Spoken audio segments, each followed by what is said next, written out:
Bienvenidos a esta exploración a fondo. Es un verdadero placer iniciar este análisis detallado de una de las preguntas, de las preguntas más universales y, francamente, más frustrantes de la experiencia humana. Ujú. Hablamos de esa tendencia casi magnética a tropezar repetidamente con la misma piedra en el amor. Sí, totalmente. Esa sensación de elegir siempre el mismo tipo de pareja equivocada, como si estuviéramos atrapados en un bucle de una película donde cambian los actores, cambian los escenarios, pero de alguna manera el guión desastroso es exactamente el mismo. Es un misterio que nos persigue a casi todos en algún momento. Tal cual. Y nuestra misión en este análisis es destilar una montaña de información fascinante que tenemos sobre la mesa para entender cómo dejar de elegir a la misma persona equivocada. Y lo más importante, salir de aquí con un mapa de ruta, un paso a paso totalmente práctico para romper este ciclo. Es una misión fundamental y la verdad estoy muy de acuerdo con el enfoque. Siempre he creído que el conocimiento pierde su valor si se queda atrapado en la teoría. Su verdadero poder está cuando logramos aplicarlo en la vida real. Exacto. Mirando la cantidad de notas y textos clínicos que tenemos esparcidos por aquí en el escritorio, puedo asegurar que la investigación sobre este tema es absolutamente reveladora. No estamos hablando de mala suerte cósmica. Ni de imanes para el desastre. Exactamente, ni de que alguien tenga un imán para el desastre. Hay mecanismos psicológicos e incluso biológicos muy específicos operando bajo la superficie de nuestras decisiones románticas. Y claro, comprender esos engranajes ocultos es el requisito indispensable para poder desarmarlos. Vamos a desempacar esto. Porque para entender cómo salir de esta trampa, primero tenemos que entender por qué caemos en ella con tanta facilidad. Y leyendo los apuntes de los artículos que recopilamos, me sorprendió muchísimo ver que nuestro cableado evolutivo tiene gran parte de la culpa. Así es, la biología manda. O sea, parece que en pleno siglo XXI seguimos tomando decisiones de pareja usando un cerebro que fue diseñado para sobrevivir en la prehistoria. ¿Cómo funciona exactamente esta lógica ancestral de la que hablan las fuentes? Es un excelente punto de partida. Si revisamos la investigación clínica, específicamente los artículos de la plataforma MentalZone, vemos cómo la evolución humana moldeó estrategias de selección de pareja que tenían un único objetivo. ¿La supervivencia? Exacto, la supervivencia de la especie. En el caso de nuestros ancestros, las mujeres desarrollaron una tendencia neurológica a buscar a la mejor pareja posible, al proveedor más fuerte o capaz. ¿Por qué? Porque el riesgo físico y biológico asociado al embarazo, el parto y la crianza en un entorno hostil era altísimo. Claro, un error de cálculo ahí. Un error de cálculo literalmente podía significar no sobrevivir. ¡Wow! Por otro lado, los hombres de esa época, al tener una inversión biológica inicial mucho menor, desarrollaron un atajo cognitivo para buscar a cualquiera que fuera adecuada para asegurar la reproducción. El gran problema es que la sociedad ha cambiado drásticamente. Hoy tenemos independencia financiera, medicina moderna. Estructuras sociales súper complejas, pero el cerebro humano tarda muchísimo más en evolucionar. Así que en gran medida nuestra mente subconsciente sigue operando con ese sentido de urgencia primitivo, buscando ciegamente un ideal de supervivencia que ya no aplica. Eso explica esa urgencia casi animal que a veces se siente. Pero hay algo que me genera mucha curiosidad. Cuando ese cerebro primitivo cree que ha encontrado a la persona ideal, se desata una tormenta química impresionante. Estaba leyendo la sección sobre la neurocientífica Helen Fisher. Un trabajo clásico. Y ella describe el enamoramiento inicial casi como si fuera una adicción. Habla de un cóctel explosivo de dopamina y norepinefrina. Imagino que esa es la razón por la cual una relación tóxica al principio se siente tan increíblemente bien, ¿cierto? Como una montaña rusa que nos impide ver las señales de peligro. Exactamente. Es un secuestro químico en toda regla. La dopamina es el neurotransmisor de la recompensa y el deseo. Y la norepinefrina nos da esa energía desbordante, esa sensación de que no podemos dormir ni comer porque estamos obsesionados con la otra persona. Ese cóctel inunda el cerebro y crea una euforia que se siente maravillosa. Es como estar drogado. Literalmente. Pero el efecto secundario de esta trampa de la química, como la llaman en la literatura, es que apaga las partes del cerebro encargadas del pensamiento crítico y la evaluación racional. Es una ceguera temporal inducido por la biología.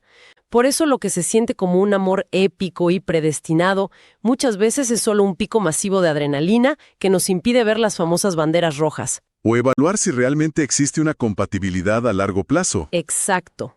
Cómo conducir a toda velocidad con el parabrisas cubierto de lodo, sintiendo que vas por el camino correcto solo por la velocidad de la emoción. Ahora, si a esta ceguera química le sumamos lo que traemos de nuestra infancia, el panorama se vuelve aún más complejo. Me llamó muchísimo la atención lo que menciona el Dr. Gabor Mate en sus transcripciones. Ah, sí. El trabajo de Mate es revelador. Él sugiere que a un nivel subconsciente ni siquiera estamos buscando a alguien que nos haga felices. Dice que estamos buscando la disfunción de nuestros padres. ¿Cómo es posible que nuestra mente nos empuje a buscar a alguien que nos va a lastimar de la misma manera que nos lastimaron de niños? Es una de las paradojas más profundas de la psicología humana. Gabor Mate lo explica de una manera magistral, basándose en lo que originalmente se conoció como el concepto freudiano de la compulsión de repetición. Para ponerlo en términos muy sencillos, no es que busquemos el dolor por el hecho de sufrir.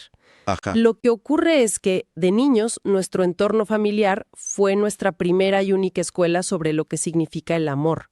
Si ese entorno fue disfuncional, si hubo abandono emocional, críticas constantes o imprevisibilidad, nuestro cerebro asoció el amor con esas condiciones. Entonces, en la edad adulta, nos sentimos magnéticamente atraídos por personas que detonan esas mismas heridas infantiles. ¿A nivel subconsciente la mente está intentando regresar al escenario del crimen original? Exacto. Para esta vez, resolverlo. Es como si el subconsciente dijera: si logro que esta pareja, que es igual de distante que mi figura paterna o materna, finalmente me ame y me valide, entonces sanaré la herida original. ¡Wow! Es un intento desesperado de reescribir la historia, pero usando a una persona nueva que tiene los mismos defectos que quienes nos crearon. Es fascinante y a la vez un poco aterrador. Lo fascinante aquí es cómo esta dinámica se cristaliza en lo que la psicología llama nuestros esquemas mentales y estilos de apego. Podemos imaginar los esquemas como unas gafas de sol con cristales de colores que llevamos puestas permanentemente y que tiñen absolutamente toda nuestra percepción de la realidad. Si alguien creció en un ambiente donde el afecto era condicionado, sus gafas le harán ver como normal a una pareja que retiene el cariño. Y esto se vincula directamente con los estilos de apego, me imagino. Directamente. Por ejemplo, el estilo de apego ansioso se desarrolla cuando la atención en la infancia fue inconsistente. La persona crece aterrorizada del abandono y se aferra en exceso. El estilo evitativo surge cuando el niño aprendió que expresar necesidades resultaba en rechazo, así que de adulto huye de la verdadera intimidad. ¿Y el estilo desorganizado supongo que es la mezcla de ambos? Es una mezcla caótica de ambos, donde se anhela el amor, pero a la vez aterroriza. Esa analogía de las gafas de sol es perfecta. Nos ayuda a entender que el cerebro prefiere el caos familiar antes que una paz que no reconoce. Lo conocido, por más doloroso que sea, se siente como el hogar. Si alguien creció en una casa llena de gritos y tensión, y de repente entra en una relación sana, tranquila y respetuosa, es muy probable que esa paz le parezca aburrida, extraña o incluso sospechosa. Así es. Ahora, teniendo todo este gran diagnóstico sobre la mesa, la gran pregunta que surge es ¿cómo pasamos a la acción? Revisando los manuales clínicos que recopilamos, como Fix Your Picker y Closure to Courage, veo que proponen un enfoque súper estructurado para desarmar esto. ¿Por dónde empezamos? El primer gran bloque de trabajo, según esta literatura, requiere una autoconciencia radical. El punto de partida es identificar el patrón haciendo un inventario honesto del pasado. Los manuales proponen una herramienta llamada el gráfico del historial de relaciones. Ok, ponerlo en papel. Sí, no se trata solo de hacer memoria, sino de ponerlo en papel. Se requiere analizar retrospectivamente a todas las exparejas significativas y buscar el hilo conductor invisible. Por ejemplo, hay que preguntarse qué características de personalidad compartían, cómo solían reaccionar cuando había un conflicto, si eran personas que evitaban el compromiso o tal vez personas excesivamente críticas. Claro. Hacer este mapeo es lo que permite sacar el patrón de la oscuridad del subconsciente y ponerlo a la luz de la conciencia. Una vez que lo ves escrito, es mucho más difícil seguir ignorándolo. Y por lo que leí, Parte de ese inventario no es solo apuntar con el dedo a las exparejas y decir todos eran terribles, sino también diagnosticar nuestros propios comportamientos en esas dinámicas, ¿verdad? Me pareció vital la idea de crear una lista de lo que no se debe hacer o una lista de comportamientos a evitar, porque a veces el problema no es a quién elegimos, sino el traje que nos ponemos al entrar a la relación. Absolutamente. Ese es un nivel de madurez emocional superior. Y uno de los comportamientos que la literatura clínica pide erradicar urgentemente es el rol del salvador o rescatador. Esto proviene de un modelo psicológico muy conocido llamado el triángulo dramático de Karpman. Ah, sí, el de la víctima, el perseguidor y el rescatador. Ese mismo. Para quienes no estén familiarizados, este modelo describe cómo las personas caen en dinámicas tóxicas asumiendo esos tres roles. Muchas personas con heridas de abandono asumen el rol de rescatador. Buscan parejas con problemas graves, tal vez problemas financieros crónicos, adicciones o una profunda inmadurez emocional. Y lo hacen con la ilusión de que al arreglar a su pareja se volverán indispensables y por lo tanto nunca serán abandonados. Tal cual. El problema del triángulo de Karpman es que siempre gira. Cuando el rescatador se agota porque el otro no cambiar, se convierte en la víctima. Y luego, lleno de resentimiento, se convierte en el perseguidor atacando a la pareja. Aquí es donde se pone realmente interesante, porque como leíamos en ese artículo específico de Psychology Today, a primera vista el rol del rescatador se disfraza de una virtud. La empatía es una cualidad hermosa, ser comprensivo y apoyar a quien amas es fundamental, pero la trampa está en tratar de salvar a una pareja invirtiendo toda tu energía vital en su potencial futuro, en lugar de aceptar quién es realmente esa persona en el presente. Es una distinción crucial. Había un caso clínico ahí que me rompió el corazón, el de una mujer llamada Nora. Ella pasó años de su vida completamente drenada, intentando ayudar a su pareja Ben, esperando el día en que él despertara y fuera el hombre increíble que ella sabía que podía ser. Hasta que la terapia le hizo entender algo durísimo. El amor no es un centro de rehabilitación. Te enamoras de la persona que tienes enfrente hoy, no del proyecto de persona que podría ser en 5 años. Ese caso de Nora es el ejemplo perfecto de por qué conformarse con menos, a menudo impulsado por una baja autoestima, es tan destructivo. Y todo esto nos lleva al segundo bloque práctico de esta guía. Tenemos que aprender a redefinir la atracción. A ver, cuéntame de eso. Si dijimos el trabajo de identificar nuestros patrones tóxicos, el siguiente obstáculo cuando volvemos a salir al mundo de las citas es lo que la terapia de esquemas llama la química de esquemas. Para ilustrar cómo se ve esto en la práctica, la doctora Ruth Strand Harper comparte un escenario clínico imaginario pero sumamente común. Ella nos pide imaginar a una mujer llamada Zoe. Ok, Zoe. Zoe tiene este historial clásico de buscar hombres que la invalidan emocionalmente. Y de repente el destino la pone en una situación donde está teniendo citas con 2 hombres muy distintos al mismo tiempo. Por un lado conoce a Dave. Dave es magnético pero ambiguo. Tarda 3 días en responder un mensaje de texto, desaparece el fin de semana y luego un martes por la noche reaparece diciendo que siente una conexión cósmica y que no puede dejar de pensar en ella. ¡Qué clásico! Por otro lado, Zoe conoce a Eddie. Eddie es claro. Dice que la pasará a buscar a las 8 y a las 8 está ahí. Comunica sus intenciones de forma directa, no juega al misterio y ofrece un terreno seguro y predecible. Si seguimos la lógica de nuestras heridas de la infancia, ya puedo adivinar qué pasa en el cerebro de Zoe. Su sistema nervioso, que está acostumbrado al caos, reacciona a Dave como si fuera una droga. Siente mariposas en el estómago, siente que esa ansiedad de no saber cuándo él va a llamar es pasión desbordante. Exacto. Y cuando piensa en Eddie, que es un hombre funcional y amable, su cerebro dice, ¡qué aburrimiento! Es un gran tipo, pero simplemente no hay chispa. Y lo descarta. Es un mecanismo de autosabotaje de manual. La gente acostumbra a confundir la ansiedad profunda que provoca la inconsistencia de Dave con verdadera pasión romántica. Ese nudo permanente en el estómago, esa obsesión de revisar el teléfono cada 5 minutos, no es la química del amor verdadero. Es el sistema nervioso en estado de alerta máxima. Y la calma de Eddie asusta. Claro. En cambio, la seguridad y la calma emocional que ofrece alguien como Eddie resultan tan poco familiares que el cerebro las interpreta erróneamente como falta de interés o aburrimiento. Por eso, el paso práctico que sugieren los expertos para quienes se encuentran en esta encrucijada es crucial. Si conocen a alguien nuevo y sienten una química de 10 sobre 10, una atracción inmediata, arrolladora y que les quite el aire, cuidado. Hacer una pausa táctica. Es momento de hacer una pausa táctica. Es muy probable que no sea el destino hablando, sino el niño interior abandonado reconociendo un entorno familiar dañino.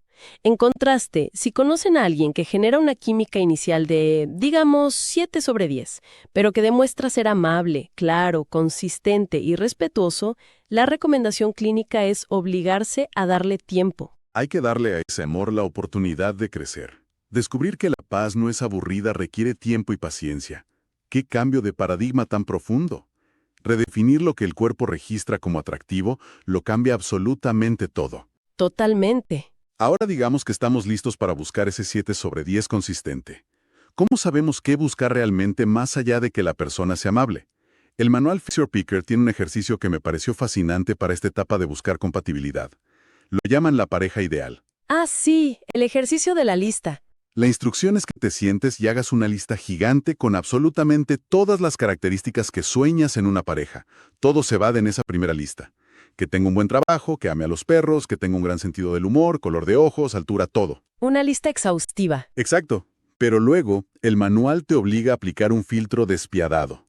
Tienes que reducir esa lista a las 10 características más importantes. Y el paso final, que es el más doloroso, es destilarla hasta que solo queden las 5 fundamentales. Esos 5 puntos se convierten en los valores centrales innegociables. Y es vital hacer ese ejercicio. Pero el verdadero valor del mismo no está en crear una lista de compras para llevar a la próxima cita. El gran giro de tuerca que propone el manual, y que es maravillosamente confrontador, es el siguiente. Una vez que tienes esos 5 valores fundamentales anotados en tu papel, el trabajo no es salir a buscar desesperadamente a alguien que los tenga. El paso crítico es que tú mismo debes convertirte en esas 5 cosas todos los días de tu vida. ¡Wow! Si tu lista dice que requieres a alguien honesto, leal, profundamente compasivo, financieramente responsable y comunicativo, la única forma lógica y psicológica de atraer a alguien en esa sintonía es encarnando esos valores primero.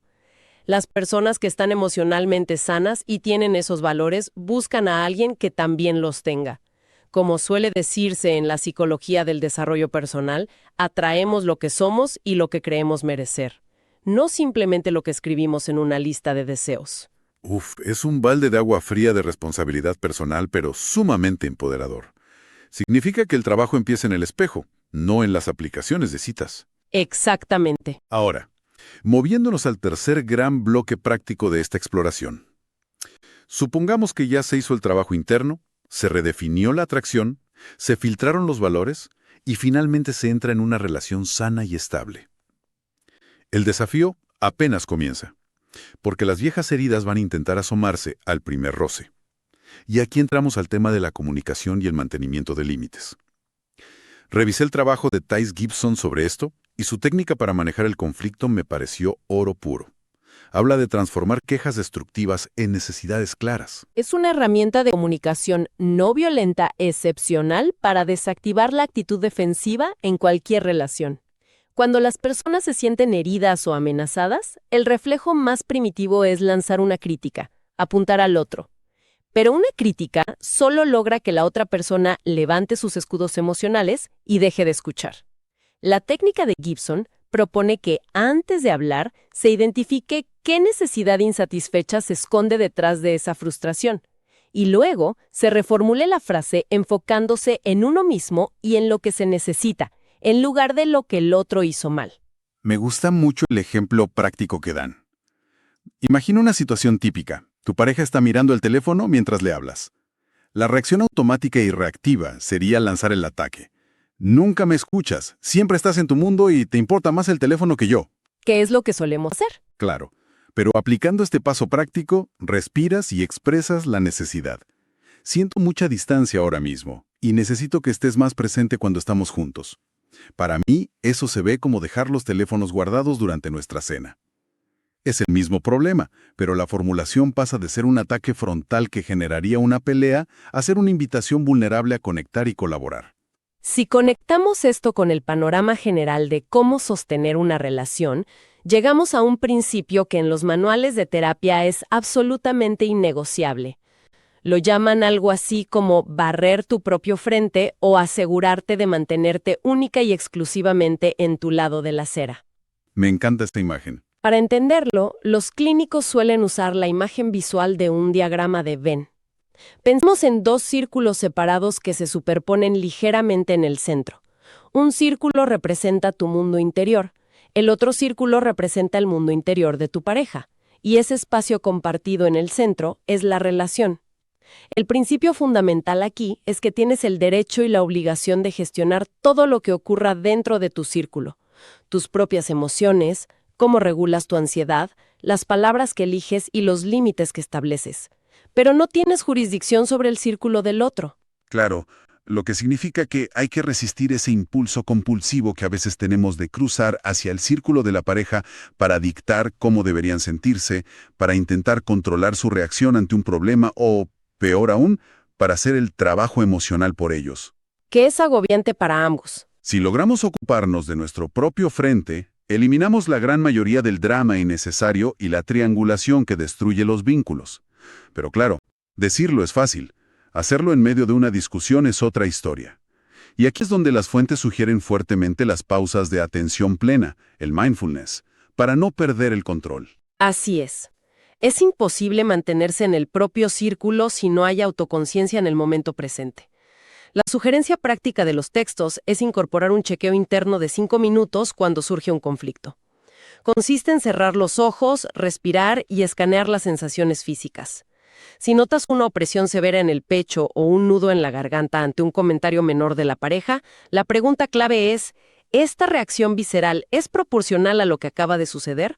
¿O es un trauma antiguo, una herida de la infancia que acaba de ser detonada por un malentendido minúsculo? Hay que hacer esa pausa. Hacer esta pausa y esta distinción es literalmente lo que separa a un adulto consciente capaz de dialogar de un niño asustado que solo sabe atacar o huir. Ese punto me recuerda directamente a la anécdota que cuenta el doctor Gabor Mate, que ilustra esto de una manera tan vulnerable y honesta. Él relata un episodio donde, siendo ya un médico y un autor increíblemente respetado de 72 años, regresaba de un viaje de trabajo.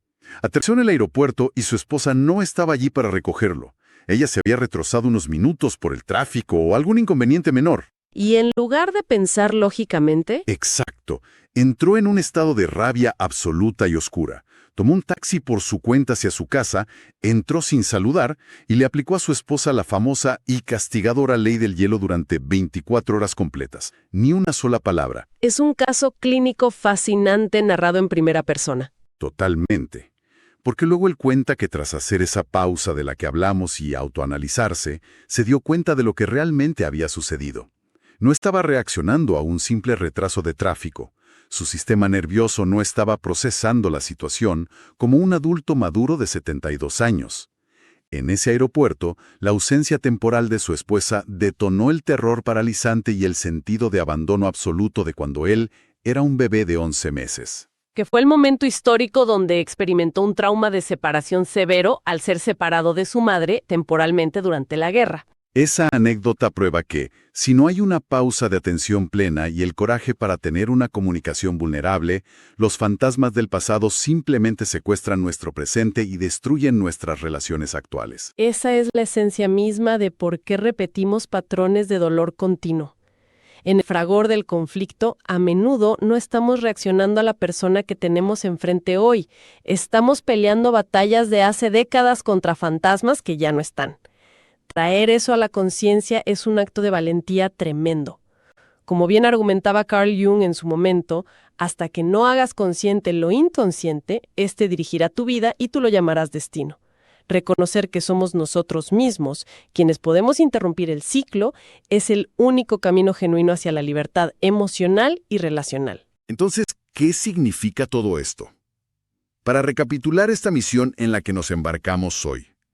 Comprender que dejar de elegir a la misma persona equivocada una y otra vez es posible, pero requiere un trabajo activo. Requiere cambiar la falsa comodidad seductora del caos familiar que conocemos desde niños, por la valentía inmensa de aceptar la estabilidad. Significa dejar de perseguir ciegamente ese pico vertiginoso de dopamina como si fuera amor verdadero y empezar a construir relaciones basadas en una alineación real de valores.